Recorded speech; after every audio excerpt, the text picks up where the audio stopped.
जुन फोटो मैले यहाँ देखाइरहेको छु यो कालीगण्डकी नदीमाथिको दोहन गरी झिकिएका यी शिलाहरू हुन्। ठुलो पहाड बनाइएको छ, यसरी झिकिँदैछ कालीगण्डकीबाट शिलाहरू डोजरले त्यहाँ लाँदैछ।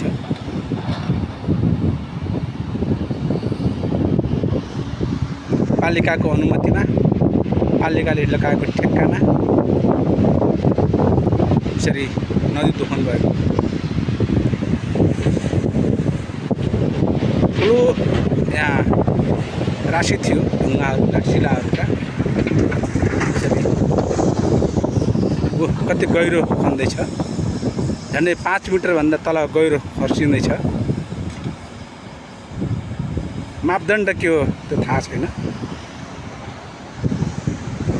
यो शिलाहरू निर्मम ढङ्गले निकालिँदैछ।